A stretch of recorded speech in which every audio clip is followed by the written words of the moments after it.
आज तक रेडियो सुनता है सारा जहां।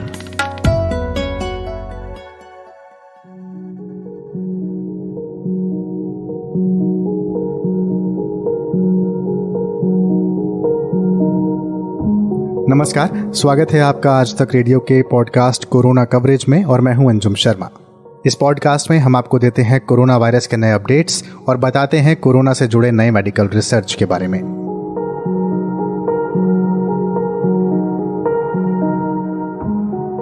कोरोना कवरेज के इस एपिसोड में हम जानेंगे कि वियतनाम में अचानक फैला कोरोना संक्रमण वैज्ञानिकों के लिए क्यों बन गया है एक पहेली।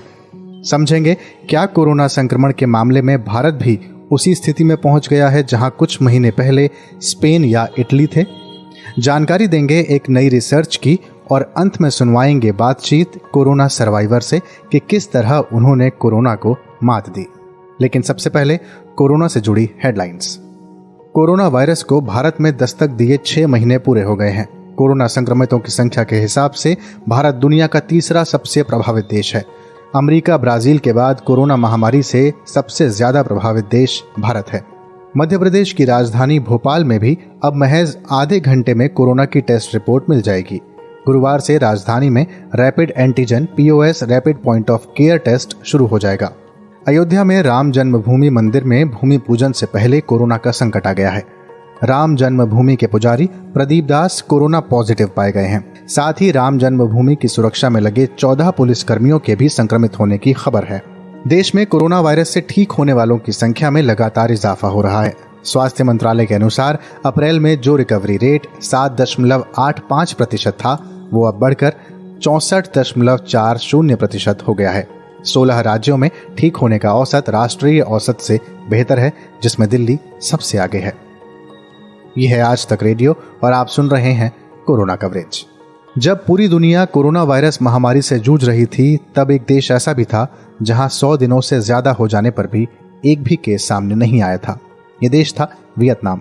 न किसी की मौत हुई, न ही कोई लोकल ट्रांसमिशन। लेकिन पिछले एक हफ्ते से वियतनाम में लगातार कोरोना वायरस का संक्रमण फैल रहा है। ये रहस्यमय है, जिसे लेकर वियतनाम और दुनिया भर के डॉक्टर और वैज्ञानिक परेशान हैं। इसी मामले को समझने के लिए हमारे साथी सिद्धार्थ ने बात की इंडिया टुडे ग्रुप में विज्ञान संबंधी खबरें कवर करने वाले ऋचिक मिश्रा से।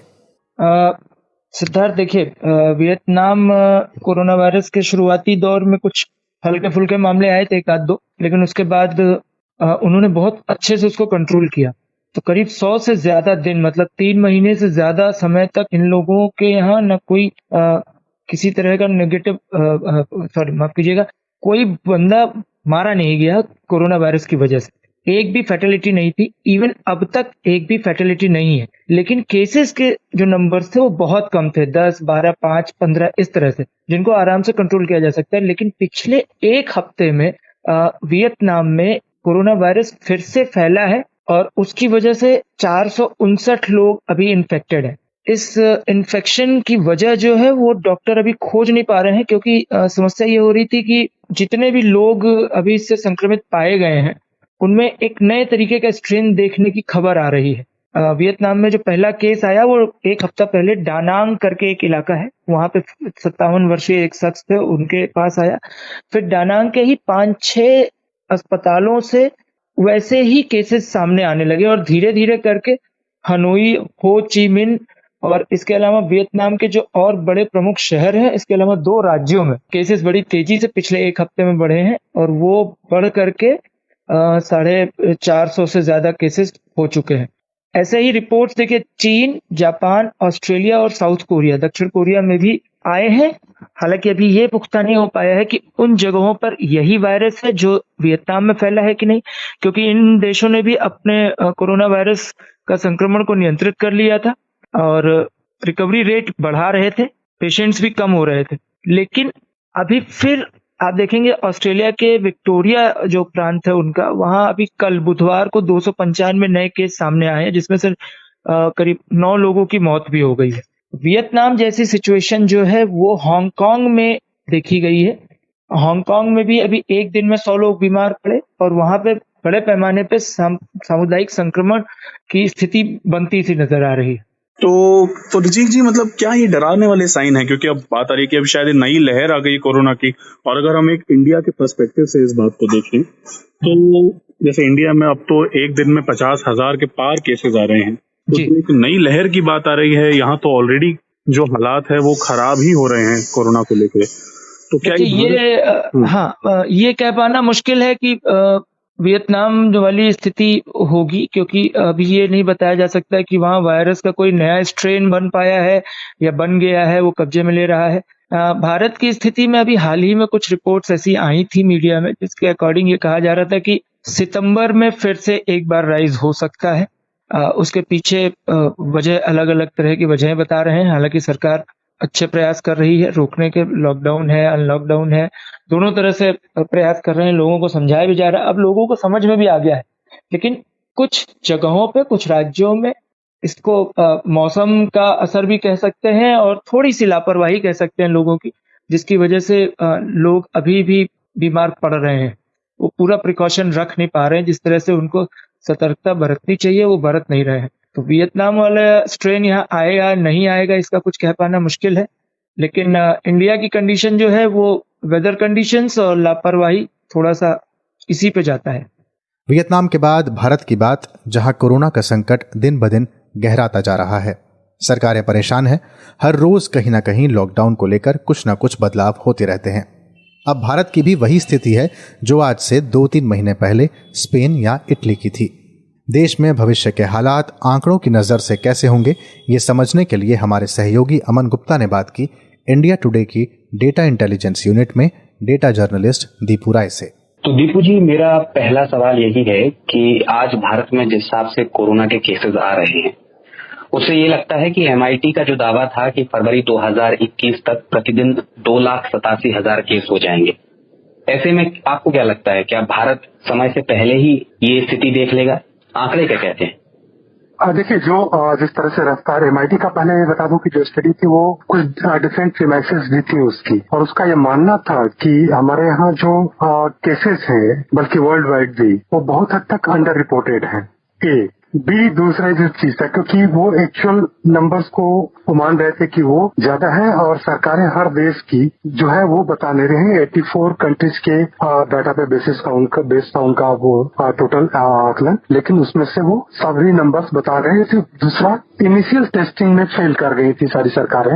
इनिशियली बहुत कम टेस्टिंग किया गया था, तो ये प्रीमाइस को ध्यान रखना होगा। लेकिन जिस तरह से रफ्तार बढ़ रही है भारत में केसेस की, 52,010 से ऊपर आज जिस तरह से केसेस रिकॉर्ड किए गए हैं, तो उससे ये जरूर लगता है कि उसकी बात में थोड़ा बहुत दम जरूर था, क्योंकि अब नंबर्स जिस रफ्तार से बढ़ रहे हैं प्रतिदिन के, ये लग रहा है कि अगर कंट्रोल नहीं हुआ तो ये शायद स्थिति थोड़ा सा पहले या जनवरी के आसपास बन सकती है। लेकिन एक बार मैं जरूर कहूंगा कि टेस्टिंग अब MIT की स्टडी के अकॉर्डिंगली नहीं काफी ज्यादा हो रही है, तो शायद पहले टेस्ट करके और आइसोलेट करने की पॉसिबिलिटी शायद इंडिया में ज्यादा हो। लेकिन दूसरी जो सबसे चीज एक पॉजिटिव आ रही है वो ये कि इंडिया में जो 2 जगह सीरो सर्वे हुए, दिल्ली और मुंबई में, दिल्ली में जिसकी की एक तकरीबन अनुमानित आबादी अभी सेंसस नहीं हुआ है, लेकिन जो डिफरेंट अनुमान है तो उनकी 2 करोड़ के आसपास की आबादी बताई गई है, और 23% से ज्यादा लोग, यानी 23.5% लोग दिल्ली में एक्सपोज थे, जो सीरो सर्वे बताया है अभी हफ्ते भर पहले जो हुआ। तो उसके मुताबिक यानी कि 40 से 45 लाख लोग अगर एक्सपोज हैं और वो कोई बहुत सिम्टोमेटिक है, यानी कि उनके पास इम्यूनिटी एक तरह से डेवलप है, तो और ठीक उसी तरह से मुंबई में भी खासतौर से स्लम एरिया में 57% के आसपास और बाकी जगह पे 16%। तो अगर ये एक पॉजिटिव ट्रेंड जरूर आ रहा है कि ऐसा तो है कि इंडियन जो है हो सकता है कि वो एक इम्यूनिटी उनमें डेवलप हो रही हो, क्योंकि ये सर्वे तो जरूर बताते हैं कि ऐसा है। क्योंकि 40 लाख अगर केसेज होते दिल्ली में तो ये काफी ज्यादा होता और डेथ्स उसी के अकॉर्डिंगली रिपोर्ट की जाती। हालांकि डेथ भी अंडर रिपोर्ट की शिकायत मिलती है, लेकिन इतनी ज्यादा नहीं होती। तो एक पॉजिटिव संकेत है इधर से, क्योंकि सीरो सर्वे। लेकिन जो MIT की स्टडी के करीब नंबर्स पहुंचने का है कि फरवरी तक, तो उसमें हो सकता है क्योंकि इंडिया की पॉपुलेशन जिस तरह से है उसमें वहां तक पहुंचना शायद बड़ी बात नहीं होगी। लेकिन जिस तरह से टेस्ट भी अगर बढ़ते चले गए तो जरूर हो सकता है कि उसके आसपास इंडिया के पर डे के आंकड़े पहुंच जाए। लेकिन जो पॉजिटिविटी है, जो सीरो सर्वे बता रहा है कि इंडियन इम्यून होने लगे हैं धीरे धीरे। जी दीपू, आपने मौत की बात की। अभी जैसे मौत में देखें तो जो हालात आज से 2.5-3 महीने पहले इटली और स्पेन में थे, लगभग 700 से 800 मौतें रोज हो रही थी। आज भारत में भी वही हालात हैं, भारत में भी लगभग 700 से 800 मौतें रोज हो रही हैं। तो इन देशों के मुकाबले भारत की आबादी भी बहुत ज्यादा है। ऐसे में अगर भारत को हम तुलनात्मक रूप से देखें तो कितने भयावह हो सकते हैं हालात? और देखिए, सबसे सटीक आकलन इस समय जिस तरह से डेटा को लेकर के इम्परफेक्टनेस है, क्योंकि कोई नंबर से बहुत बिलीव लोग नहीं कर रहे हैं और वो नंबर्स कैसे रिपोर्ट हो रहे हैं, क्या हो रहे हैं, इसको लेके सवाल है। लेकिन जो भी रिपोर्ट सरकार कर रही है उसको हम सही भी मान लें तो जो डेथ्स के नंबर आ रहे हैं 750 के आसपास अब आने शुरू हो गए हैं, ये इंडिकेट करता है कि वाकई सिचुएशन हमारे यहाँ बहुत ज्यादा खराब होती जा रही है। क्योंकि आपको अब मैं बताऊं कि जो फर्टिलिटी रेट 2.25 बताया जाता है कि है, अगर हम 28 जुलाई तक के नंबर्स या उसके बाद कर लें, तकरीबन 2% 2.5% के बीच नंबर्स आ रहे हैं। पर कितने केसेस पर कितने लोग की डेथ हो रही है, जो एक रिस्क बताता है। तो वो नंबर्स का एक तरह से मिसलीडिंग है। उसकी वजह एक ये है क्योंकि उससे अब ये इटली की तरह अनुमान लगाने में मुश्किल होता है। वो होता ये है कि जिस दिन इन्फेक्ट होता है आदमी उस दिन उसकी डेथ नहीं होती, वो 14-15 दिन लग जाते हैं उसको। और आप उसी रेशियो को निकाल लो आज ही के कि आज इतने केस हैं और आज इतनी डेथ है, उसी का रेशियो बताओ कि फर्टिलिटी रेट है और दुनिया में हम सबसे ज्यादा कम फर्टिलिटी रेट है, तो ये बहुत सही आकलन नहीं होता है। बाकी देशों के लिए भी यही हालात है कि अगर, लेकिन जहां तक इटली और स्पेन में 700 मौतें होती थी, 750, तो उनके पॉपुलेशन के अकॉर्डिंगली और उनके हेल्थ इंफ्रास्ट्रक्चर के अकॉर्डिंगली वो बहुत ज्यादा थी। हमारे यहाँ तो अगर 750 इस लेवल पर हो रही हैं तो शायद सिचुएशन और ज्यादा वर्ष हो, क्योंकि हमारे यहाँ हेल्थ इंफ्रास्ट्रक्चर उनके कंपैरेटिवली बहुत कम है। तो एक तरह से कहा जाए कि इंडिया की सिचुएशन ज्यादा वर्ष हो सकती है। लेकिन एक नोट जो मैंने पहले बताया कि सीरो सर्वे बता रहा है कि अगर इम्यून होते गए लोग तो इटली या यूएस या स्पेन की तरह शायद सिचुएशन न हो, क्योंकि और ये संकेत मिल रहे हैं कि लोग इम्यून हो रहे हैं। सीरो सर्वे से बता रहे हैं क्योंकि इतने ज्यादा केसेज हैं तो उतनी ज्यादा डेथ होनी चाहिए, जो कि नहीं हो रही है। और चूंकि इंडिया में आपको बताऊं कि ज्यादा बुजुर्ग लोगों का जो पॉपुलेशन है मोस्टली अब वो शायद ज्यादा अफेक्टेड होगा, या जो यूथ है और किसी बहुत क्रोनिक डिजीज से हैं, तो डेथ्स उनकी हो, क्योंकि इतना ज्यादा नंबर है कि उनके भी अगर आप देखो कि डेथ्स होंगी तो 700-750 का जो नंबर अभी से हो रहा है उसमें बहुत ज्यादा दूर नहीं होगा कि उससे थोड़ा सा ऊपर ही चला जाए, क्योंकि पॉपुलेशन बहुत ज्यादा है और ऐसे लोगों की संख्या भी ज्यादा है जो कि इस तरह के क्रोनिक डिजीज, डायबिटीज या हार्ट के डिजीज से वो ग्रसित हो। तो सिचुएशन ये है कि इंडिया में इम्यूनिटी का एक पॉजिटिव संकेत मिल रहा है और डेथ जो हो रही है वो मोस्टली इसी तरह के लोगों की हो रही है, इसी कैटेगरी में हो रही है, या तो एबव 60 या 65 लोगों की है, या फिर जो नीचे भी हैं तो ऑलरेडी कोई डिजीज से वो है। आमतौर पर लोग वापस लौट रहे हैं क्वारंटाइन होकर के या फिर एक तरह से हॉस्पिटल से लोग लौट आ रहे हैं, ये संकेत मिल रहा है। और ये केवल रिपोर्ट से नहीं मिल रहा है कि रिकवरी रेट है। रिकवरी रेट ब्राजील में भी 16% से ऊपर है, जबकि इंडिया में 13% वर्ल्ड वाइड है अगर आप देखिए तो सवाल उसका नहीं है कि कितने लोग क्योर हुए और कितना एक तरह से कहा जाए कि रेशियो क्या बन रहा है। लेकिन जो बंच में आप आस पड़ोस में लोगों के जो फीडबैक मिल रहा है उसमें यही हो रहा है कि ज्यादातर लोग लौट आ रहे हैं। उसमें से डेथ्स की संभावना बहुत कम उसमें हो रही है, आशंका मतलब जिस तरह से कहा जाए कि लोग उनकी डेथ होती हो, तो एक पॉजिटिव संकेत है। और नो डाउट इटली और स्पेन को हम कंपेरिजन अब तो नहीं कर सकते जब तक कि जब ये सीरो सर्वे एक पॉजिटिविटी की ओर इशारा कर रहे हैं। जी, बहुत बहुत शुक्रिया हमसे बात करने के लिए दीपू राय। शुक्रिया। कोरोना वायरस को लेकर एक नई रिसर्च सामने आई है। पता लगा है कि ये वायरस चमगादड़ से ही आया है। इस रिसर्च के आने के बाद पहले से बनी कई धारणाएं टूट गई हैं। नितिन ठाकुर इस नई रिसर्च पर रोशनी डाल रहे हैं। देखिए, एक रिसर्च से खुलासा हुआ है कि कोरोना वायरस चमगादड़ों में हमेशा से मौजूद था। हम सब जानते हैं कि पहल तो इसे लेकर केवल कयासबाजी चल रही थी, मगर अब इस बात पर रिसर्च ने मुहर लगा दी है। पता लगा है कि जो आज का कोरोना वायरस है उसके पूर्वज 40 से 70 साल पहले तक चमगादड़ों में मौजूद थे और ये हमेशा से इंसानों को इन्फेक्ट करने की क्षमता भी रखते थे। ग्लासगो यूनिवर्सिटी है, उसके प्रोफेसर डेविड रॉबर्टसन हैं, उन्होंने इस विषय पर काफी काम किया है। नेचर माइक्रोबायोलॉजी जर्नल है एक, उसमें ये स्टडी छपी है। इसके अलावा अमेरिकी रिसर्चर हैं मैसेज बॉनी, उनके मुताबिक हॉर्स शू चमगादड़ है, उसमें वायरस जो ये कोरोना है दशकों से सर्कुलेट होता रहा है। मैं जरा विस्तार में जाऊं तो बता दूं कि अब रिसर्चर कोरोना की पूरी वंशावली खोजने में लगे हैं कि ऐसा कब हुआ होगा कि ये वायरस चमगादड़ से इंसान में चला आया। ये भी सोचने लायक बात है कि अपने फैलने के लिए अब इस वायरस ने कोई और नया होस्ट भी ढूंढ लिया होगा। जैसे उसने चमगादड़ों के अलावा इंसान को होस्ट बनाया था, तो हो सकता है कि कोई और जीव भी अब ऐसा हो जिसमें कोरोना पल रहा हो। अब देखिए, इंटरेस्टिंग बात यह भी है कि अगर ये रिसर्च ठीक है तो फिर बात वो गलत हो जाती है कि कोरोना को लैब में बनाया गया। जैसा कि चीन पर कई बार आरोप लगा कि वुहान में एक ऐसी लैब है जहां पर कोरोना को डेवलप किया गया और फिर साजिशन पूरी दुनिया में से फैलाया गया। तो अगर ये शोध सही है कि कोरोना हमेशा से चमगादड़ों में था और उसके बाद इंसानों में आया, तो अब फिर इस थियरी का कुछ भी रह नहीं जाता। इसके अलावा नई रिसर्च इस बात को भी खारिज कर देती है कि पेंगोलिन नाम के जीव में वायरस इवोल्व हुआ था। पिछले दिनों ये भी थियरी आई थी। इसकी बजाय हुआ यह है कि पेंगोलिन इससे तब संक्रमित हुआ जब उन्हें दूसरे जानवरों के साथ तस्करी करके चीन में कहीं ले जाया जा रहा होगा। पेंगोलिन की तस्करी बहुत ज्यादा होती है, तो यह भी माना जा रहा है कि पेंगोलिन भी बाद में संक्रमित हुआ, बाद में कोरोना आया, जैसे इंसानों में भी बाद में आया। और अब बात कोरोना सर्वाइवर की। ऐसे बहुत से लोग हैं जो अपने बिजनेस के लिए या नौकरी के लिए घर से बाहर निकल रहे हैं और निकलते रहे हैं, और उनमें से ही एक हैं लोकेश, जिन्हें अपने बिजनेस के लिए घर से बाहर निकलना पड़ रहा था और इसी के चलते वो कोरोना की चपेट में आ गए। पर उसके बाद वो उससे उभरे भी। कैसे हुआ ये सब, सिद्धार्थ की रिपोर्ट। तो लोकेश जी, शुरू इस चीज से करते हैं कि आपको कब लगा कि आपको कोरोना के लक्षण आ रहे हैं और उसके बाद कैसे कैसे आपने क्या क्या स्टेप्स लिए? देखिए, दिन था 6 तारीख, यानी कि 6 जुलाई। 6 तारीख को मैंने ट्रेवल किया अहमदाबाद। मेरा बिजनेस है एक्सपोर्ट का, तो इंटरनेशनल तो फ्लाइट बंद है, तो डोमेस्टिक ट्रेवल हमारा चल रहा है। तो लास्ट जो फ्लाइट मैंने ली वो 6 तारीख की ली, और 6 तारीख को ट्रेवल करने के बाद 7 तारीख को जब मैं ऑफिस पहुंचा तो मेरे को लगा कि शायद मुझे बुखार होने वाला है। एंड मार्केट में ये ट्रेंड चल ही रहा है कि कोरोना का, तो लगा कि शायद जब मैं घर पहुंचा मेरी बॉडी लूज हुई तो लगा कि शायद कोरोना है। तो मैंने अपने घर वालों को उसी टाइम ही अलग किया, ताकि अगर कुछ मेरे अंदर सिम्टम होंगे तो वो उनकी तरफ नहीं फैलेंगे। तो उसके बाद 2 दिन हुए, मेरे को थोड़ा बहुत बुखार भी आया, 100 के आसपास बुखार आया। एंड उसके बाद मैंने जो है नॉर्मल पैरासीटामोल, मेडिसिन वगैरह जो थोड़ी बहुत एंटीबायोटिक होती है अपने डॉक्टर से कंसल्ट करके वो लेनी चालू कर दी। पर 2 दिन के बाद ऐसा हुआ कि मेरे जो बॉस और kind of partner, business partner हैं, उनको कोरोना पॉजिटिव आया। उन्होंने मेरे को रिपोर्ट भेजी एंड आई वाज, मतलब उस टाइम मेरे को बुखार चल रहा था, तो उनकी सिचुएशन देखने के बाद मुझे भी लगा कि शायद मुझे भी हुआ है।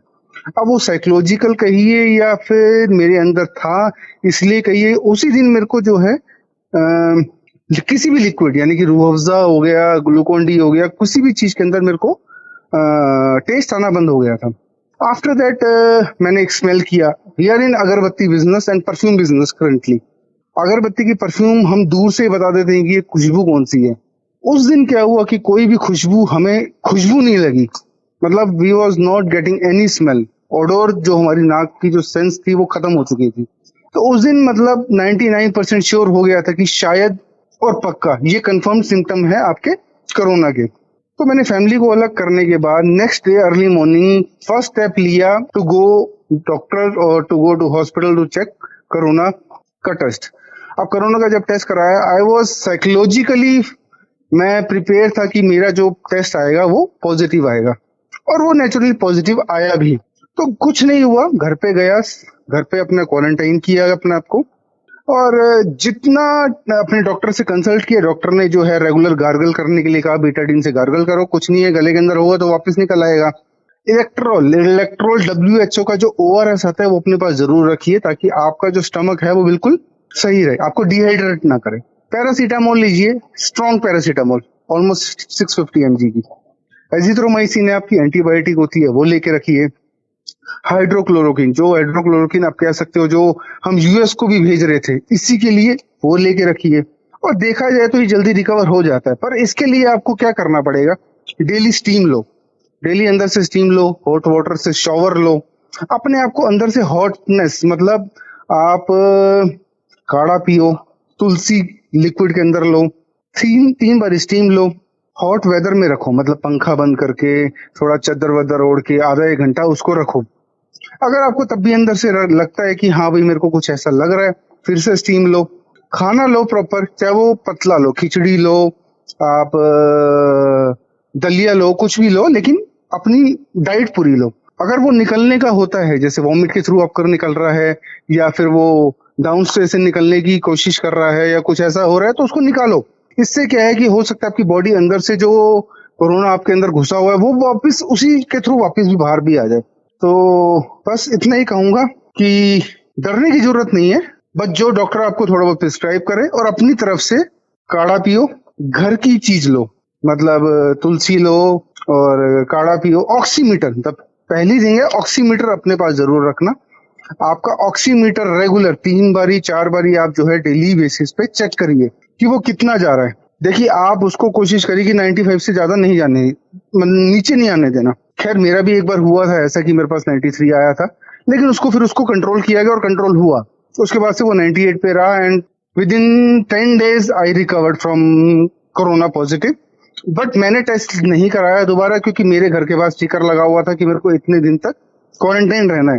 तो मैं बेसिकली क्वारंटाइन रहा। जब जिस दिन आया कि हाँ भाई आप क्वारंटाइन से बाहर निकल सकते हैं, उस दिन मैं बाहर निकला, फैमिली के साथ बैठा, टेस्ट कराया, नेगेटिव लिया, I started my office and I recovered full. पर लोकेश जी, जैसा भी आपने कहा कि डरने की बात नहीं है, तो जो आपका सफर रहा, ठीक है, में आपके पास भी वो सिचुएशन आई होगी, वो हालात आए होंगे जब आपको डर लगा होगा। डर आपको कहाँ लगता है, ये साइकोलॉजिकल गेम भी है। डर आपको तब लगता है सर जब आप 10 बंदों से मिलके आए हो और 10 बंदे आपको ये कहें कि सर कि मैं भी कोरोना पॉजिटिव निकला हूं। आज सर मेरी फैमिली को मैंने अलग किया, मैंने अपनी वाइफ को अलग किया, मैंने अपनी मम्मी डैडी को अलग किया, अलग घर में भेजा। मैं जब अपनी मम्मी डैडी से बात करता था, चाहे वो ऑडियो कॉल वीडियो कॉल पे, अगर मेरे को उनसे पता चलता था कि उनकी बॉडी पेन हो रही है, उनका हेडेक हो रहा है, उनको कफ हो रहा है, उनको हल्का सा बुखार वाले सिम्टम आ रहे हैं, then you psychological depressed. The thing is that अगर आपको पता चल रहा है कि आप 10 बंदों से मिले थे, चाहे फैमिली हो चाहे नॉन फैमिली हो, अगर पता चलता है कि they are safe, then you are also safe. मतलब आपको अंदर से जो है पॉजिटिवनेस आती है कि ठीक है यार, मैंने किसी को पहली बार फैलाया नहीं, तो that means I am not, मतलब मेरे अंदर कुछ ज्यादा सिम्टम नहीं है, यानी कि मैं रिकवर हो सकता हूँ। तो आप अपने अंदर से पॉजिटिवनेस रखिए कि आप रिकवर इससे हो सकते हैं और आप रिकवर होंगे। तो it's not that much hard कि आप कोरोना को देखो, कोरोना को आप सीरियसली लीजिए, लेकिन इतना भी सीरियसली नहीं कि आप डिप्रेस हो जाए उसको होने के बाद। और अब आज के कोरोना नंबर्स। भारत में कुल कोरोना मरीजों की संख्या 15,83,792 हो गई है, जिनमें से 10,20,582 लोग ठीक हो चुके हैं। देश भर में कोरोना वायरस से अब तक 34,968 लोगों की मौत हो चुकी है। पूरी दुनिया की बात करें तो कुल कोरोना संक्रमितों की संख्या 1,70,00,000 के पार हो गई है, तो वहीं अब तक 6,67,000 से ज्यादा लोगों की मौत हो चुकी है। ये पॉडकास्ट आपको कैसा लगा? आप अपना फीडबैक हमें ईमेल कर सकते हैं। हमारा ईमेल पता है radio@aajtak.com। कोरोना कवरेज के अगले एपिसोड में आपके लिए फिर से लेकर आएंगे कोरोना से जुड़े तमाम जरूरी अपडेट्स। तब तक के लिए अपना और अपने परिवार का ख्याल रखें। नमस्कार।